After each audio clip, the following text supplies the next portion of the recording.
British lawmakers are considering new legislation to hold social media companies responsible for failing to stop the spread of hateful content.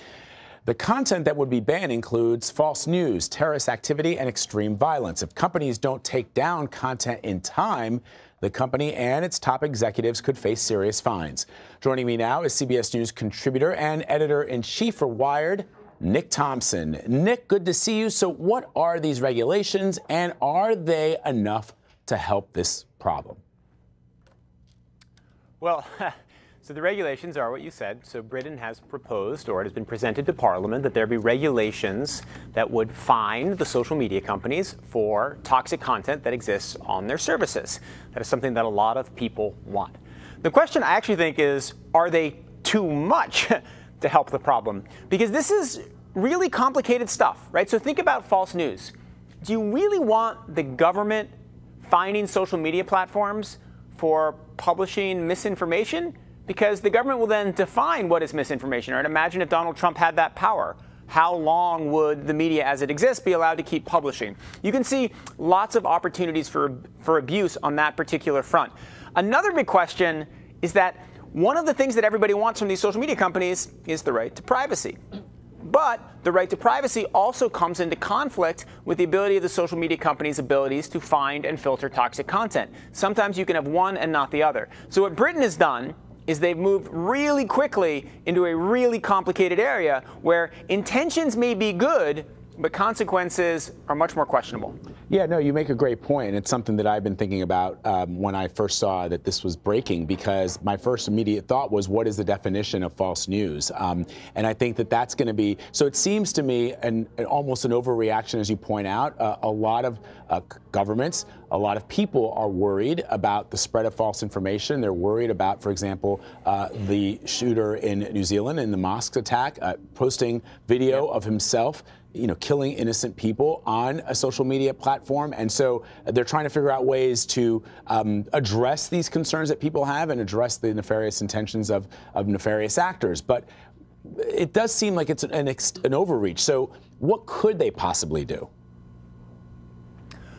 Well, what you should do is you should take legislation like this and you have to craft it much more slowly, ideally not in the response to a highly emotional event. Because when you craft legislation in response to a highly emotional event, you'll get legislation targeted at stopping what just happened without necessarily thinking through what might happen next. So Australia last week passed legislation saying that any social media company that has this kind of incredibly awful, violent content of people being shot will face huge fines, and the executives will face prison time.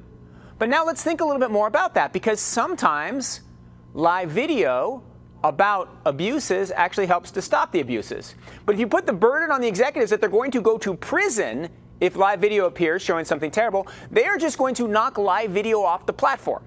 And so what you're going to do is you're going to end up getting rid of this whole form of content, live video, because you really don't want a repeat of the shooting. What you need to do is you need to figure out sensible legislation that puts the burden at the right place, puts the penalties at the right place. You need to figure out from the tech companies exactly, or you need to work with the tech companies to figure out how that can happen. Right now, what we're getting is much more, let's take the hammer and hit them on the head. And I'm not a tech guru or someone who claims to understand sort of the intricacies and the complications that you're describing here. But for example, what if, in the case of Germany, for example, it is against the law to display any Nazi imagery. So that's a law that exists on the books. It's existed before social media companies came into existence. So you could use that model and say, based on the laws that we already have in our country, if content appears on the social media site that is against the current law, a law that has existed for quite some time, that will be a target, as opposed to false news, which is, I guess, very hard to define and hard to put a finger on.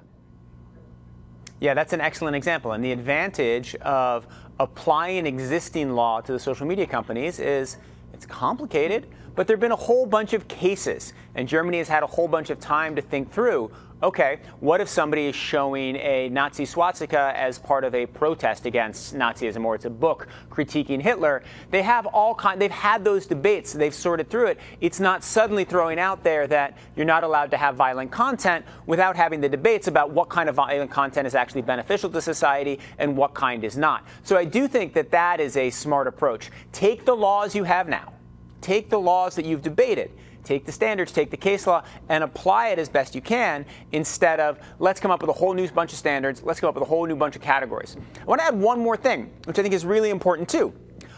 Most of this legislation is motivated, at least in part, by animosity towards the incumbent tech companies, particularly towards Facebook, but also towards Twitter and YouTube. One of the effects of legislation, if not done well, will be to lock in their advantage. Because if you say it is a requirement that all social media platforms have thousands of people filtering content, the only way a company can survive that is if they've already hired the lawyers and the thousands of people, which Facebook has done. There will be an insurmountable barrier to entry to any competitor. So another negative consequence of the laws that we're seeing right now, these sort of scattershot, hyper-aggressive laws, is that they could lock in the monopoly positions of the incumbents. All right. Finally, Nick, remember back in March of 2018 when Wired had this really great cover of Mark Zuckerberg on it, and it looked like he had been beat up? He's still standing, man. I mean, it almost feels as if that cover was premature, because he's still taking shots from governments, from institutions, from folks here at home and abroad, still standing. I'm not suggesting he's going anywhere, but is it sort of like it's just part of the job now? I mean, as the CEO of one of the world's largest company, one of the world's most visible companies, he's just going to absorb all of these punches and still be left standing and trying to figure out what to do next? It's a great question, right? I like to think of that cover as ahead of the curve. It anticipated so much of what was to come. Ahead of the curve. I like that. The question with Zuckerberg is that he can't be removed. The way the Facebook board is structured, the way the voting shares are controlled, the only way he could leave is really if he decided to leave, or if long-term friends who are financially beholden to him turned on him, which is highly unlikely. So Zuckerberg almost certainly isn't going anywhere unless he decides that he's exhausted, and he's shown no signs of that. So my guess is that we go through another year. He keeps absorbing punches. He keeps taking hits. He keeps coming out and writing op-eds and doing interviews with people about his optimistic view of technology, and we'll see. I don't think the last year was a fun one for Mark Zuckerberg. All right, Nick Thompson, always great to talk to you, my friend. Thanks, buddy. Thanks so much, Vlad.